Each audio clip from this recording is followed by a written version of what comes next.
يخاطب النبي صلى الله عليه وسلم أن أعداء هذا الدين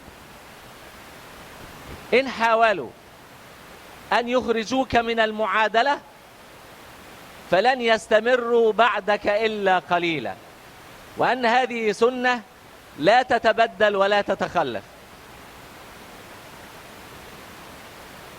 وفي موضع آخر حتى لا يقول البعض أن هذا الإسقاط كان خاصا بالنبي صلى الله عليه وسلم،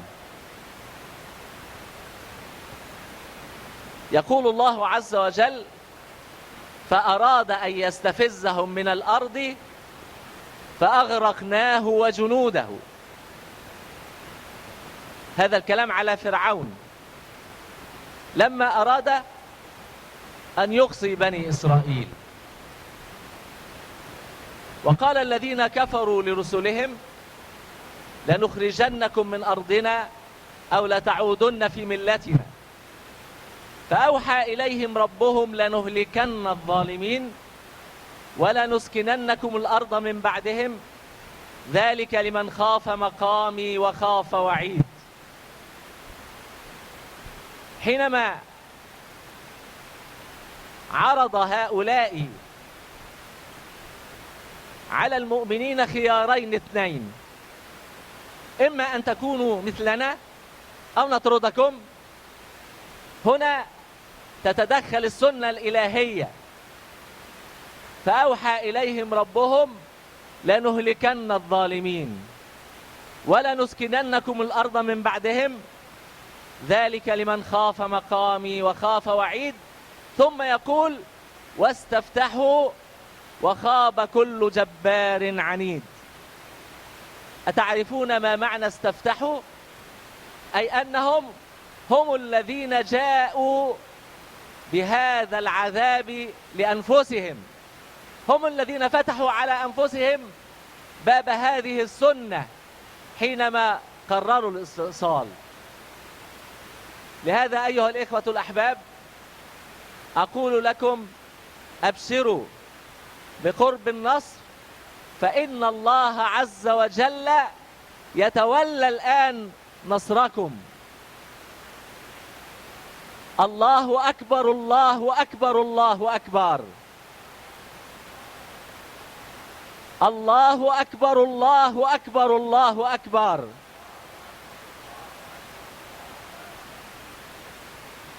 مرتبط بهذه السنة أيضا وهذا القانون السماوي أيضا قانون آخر،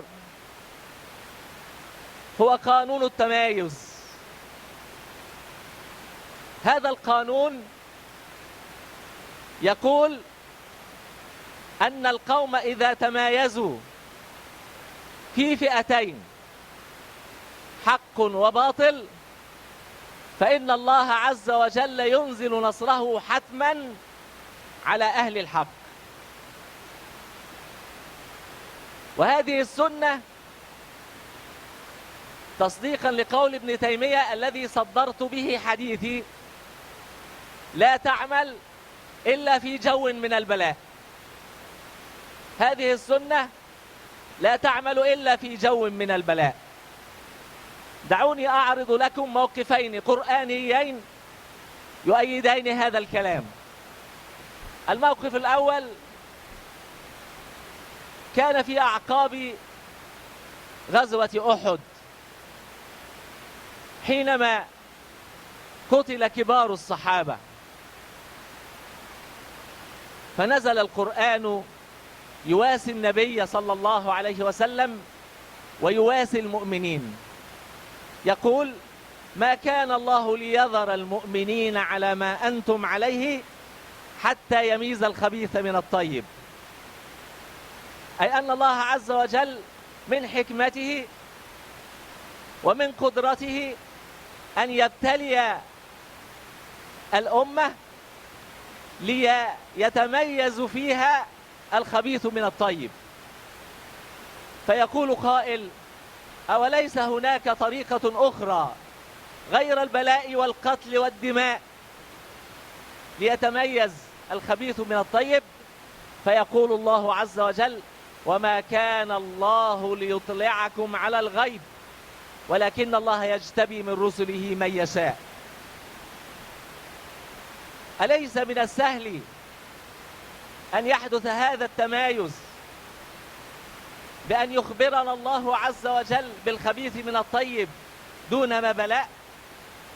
القرآن يقول أن هذا مستحيل، لأن الله عز وجل لا يطلعنا على الغيب، لكن الله عز وجل يقدر أقدارا يرفع بها هذه الأمة. هذا التمايز ما يعبر عنه السياسيون بالاستقطاب، ويتحدثون على أنه ظاهرة مرضية، لكن في صراع الحق والباطل هذا التمايز لازم جدا، وهو المرحلة التي تسبق مباشرة نزول نصر الله عز وجل على الفئة الثابتة. اللهم اجعلنا من الثابتين على طريقك، اللهم اجعلنا من الثابتين على الحق يا رب العالمين، اللهم اجعلنا من الثابتين على الحق يا رب العالمين.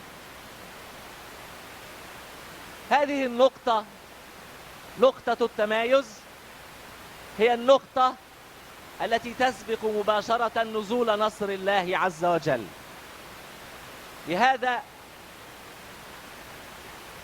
أجل النبي صلى الله عليه وسلم العمرة في العام السادس من الهجرة. تأجلت العمرة من أجل 9 نفر، 7 من الرجال وامرأتان، كانوا مؤمنين مستخفين بإسلامهم يمكثون داخل مكة. القرآن يخبرنا ولولا رجال مؤمنون ونساء مؤمنات لم تعلموهم أن تطؤوهم فتصيبكم منهم معرة بغير علم، لو تزيلوا لعذبنا الذين كفروا الذين ظلموا منهم عذابا أليما. لو تزيلوا أي لو تميزوا، لو أن هؤلاء 9 لم يكونوا موجودين لأذن الله عز وجل لرسوله بدخول مكة في العام السادس الهجري، لكن لاعتبار اختلاط هؤلاء ب9 من المؤمنين قرر الله عز وجل أن تؤجل عمرة لرسول الله صلى الله عليه وسلم وللمؤمنين حتى يفتح عليهم في العام القادم. هنا عملت السنة أيضا، لو تزيلوا لعذبنا الذين ظلموا منهم عذابا أليما. فلو تمايز الفريقان إلى حق وباطل فإن العذاب ينزل لا محالة على القوم الظالمين. أقول لكم أيها الإخوة، اثبتوا في ميادين الحق وتمسكوا بالحق الذي بين أيديكم، فوالله إن لأحدكم إحدى الحسنيين، إما النصر وإما الشهادة.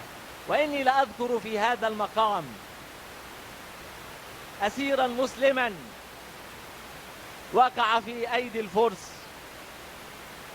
فجاء به رستم وقال له: ما الذي أتى بكم؟ فقال: جئنا لننال موعود الله فيكم. فقال له: وما موعود الله فينا؟